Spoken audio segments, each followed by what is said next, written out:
Salam, hər vaxtınız xeyir olsun, hörmətli izləyicilər. Bugünkü mövzumuza keçmədən əvvəl sizdən bir xahişim olacaq.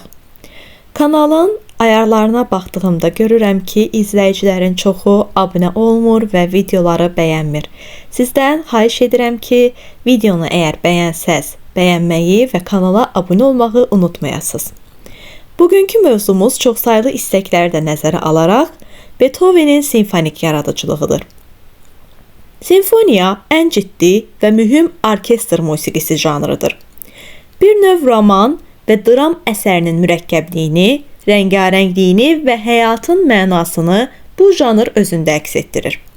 Beethoven'in simfoniyaları 18-ci əsrin instrumental musiqisinin inkişafı Mozart və Haydn ənənələri əsasında yaranmışdır. Onların yaradıcılığında formalaşmış sonata simfonik silsilə Beethoven üçün əsas olur.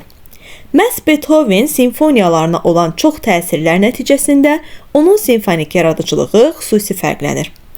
Simfoniyanın inkişafında opera böyük rol oynayır.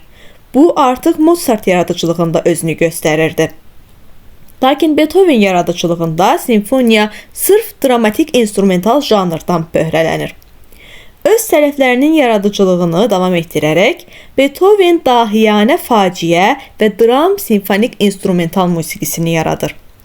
Beethoven'in simfoniyalarının çoxu böyük insan kütləsinə həsr olunmuşdur.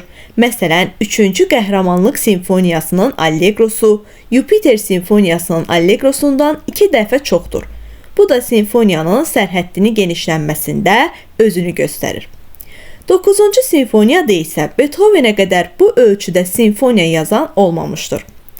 Beethoven'in hansı simfoniyasını götürsək, uzun illərin məhsulu olduğunu görərik.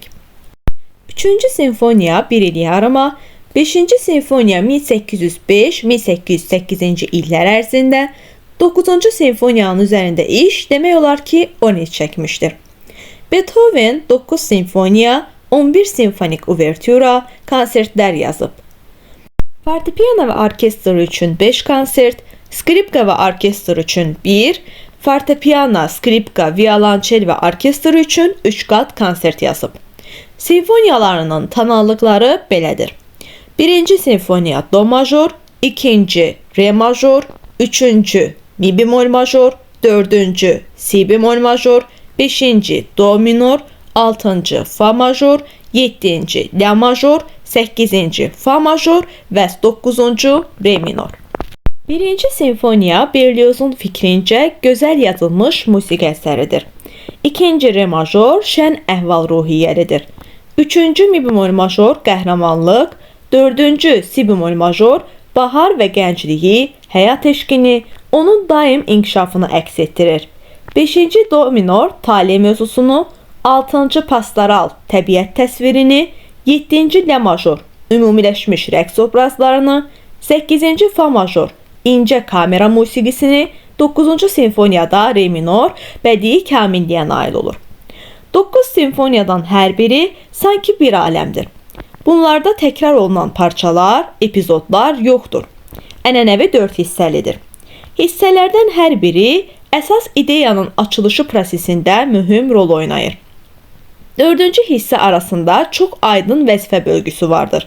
Əsas dramaturji ağırlıq 1-ci və 4-cü hissələrə düşür. 2-ci hissədə lirik və ya faciə verilir. 3-cü hissə məişət lövhəsidir. Bu hissə 2-ci simfoniyadan başlayaraq menuet deyil, scherzo adlanır. Ən novator simfoniyası 9-cu simfoniyadır. Burada ümumbəşəri miqyasda qəhrəmani mübarizə təsvir olunur. 4-cü hissəyə ilk dəfə olaraq xor əlavə edir. Schiller'in Sevincə Doğru odasından istifadə edir. Orta hissələrin yerləri dəyişdirilir. 2-ci hissə scherzo, 3-cü hissə ağırdır. Beethoven'in orkestri 1 və 2-ci skripkalar, alt, violonçel, kontrabas, fleyta piccolo, 2 fleyta, 2 gaboy, 2 klarnet, 2 fagot, kontrfagot, 2 valtorna, 2 truba, 2 trombon və litavradan ibarətdir. Dinlədiyiniz üçün təşəkkür edirəm. Kanala abunə olmağı və videonu bəyənməyi unutmayın. Sağ olun.